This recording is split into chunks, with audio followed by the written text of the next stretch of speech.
Hey there guys, how's it going, and welcome to some Advanced Warfare intel. Not long now until the release of Call of Duty Advanced Warfare, and I don't know about you guys, but I need this game to come out now. I just need this in my life. I'm getting quite bored of the other games that are around at the moment, and I am a bit of a COD fanboy, so I just can't wait to get stuck into this game.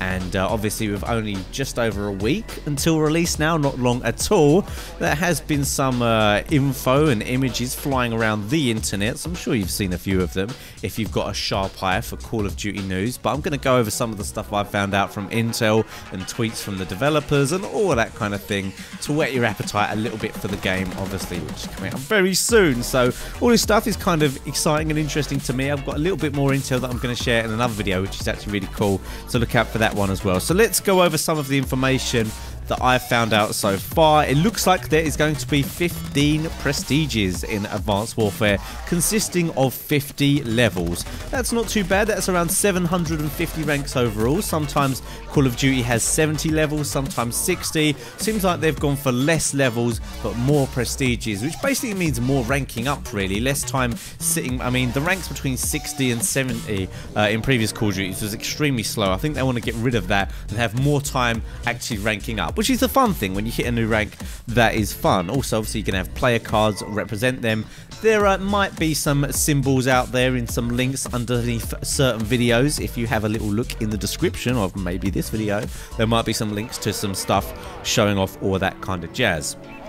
Also, obviously, some of the weapons, obviously, well, most of the base weapons have been shown off. Obviously, there's all the variant weapons that haven't been seen yet, but it looks like there is going to be 6 submachine guns, obviously all with their own variants, and apparently the Vector style one is akimbo only. That's what Michael Condrey said on his Twitter, so that's a bit of a shame, because a Vector style weapon is kind of cool, and akimbo is just kind of stupid, in my opinion. You know, I mean, it's alright for a little bit of fun, be interested to try it out, but meh, I don't know, whatever. So quite a lot of submachine guns. If you consider that's like 5 submachine guns, all with their own variants, that's pretty decent. I think this is going to be quite a strongly, well, biased submachine gun game, in my opinion. It's quite fast paced, so I can definitely see submachine guns being very strong and being very popular.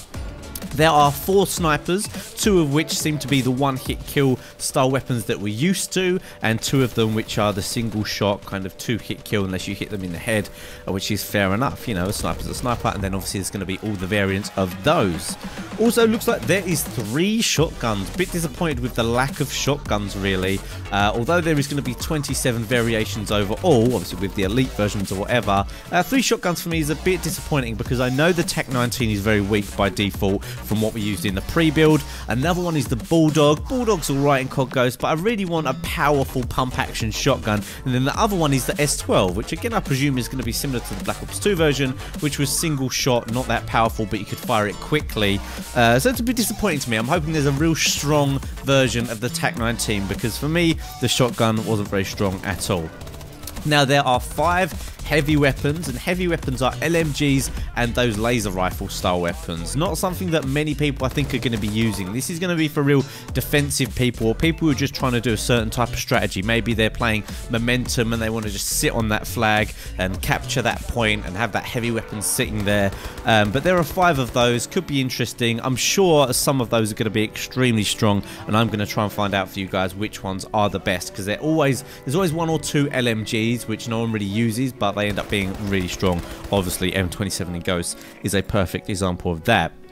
Now, it seems like there are 13 multiplayer maps in the game by default. Obviously, there will be DLC, so we can expect another 12 or so overall. 13 isn't a bad amount, but I really hope that they've managed to put every map on every game mode. For example, I really like playing Domination, but on previous Call of Duties, you would only get, say, 6 or so of the maps that you could play Domination on. So really, it was like having 6 maps in your game, because if you like playing just that game mode, then that's all that you get. So I really hope there's a lot of variety in the maps in terms of the game modes. 13 is plenty of maps if you can play each game mode on every map, but if, say, there's only 6 maps available for Kill Confirmed or Domination, whatever, that will be a bit of a shame. So for me, it's more about that rather than the number of maps.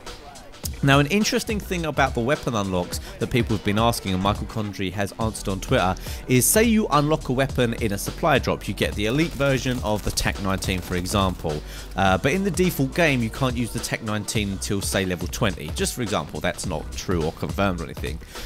You won't actually be able to use your dropped version that you got in the supply drop until you have hit level 20 after you prestige, or sorry, I said that in a really weird way, but say you are level 21, you get the loot drop, and then you reach level 50 and then you prestige, so you're not level 20 yet, which would be for example where you would unlock that shotgun. You have to basically unlock the base weapon again before you can use the supply drop version of it, which is kind of interesting.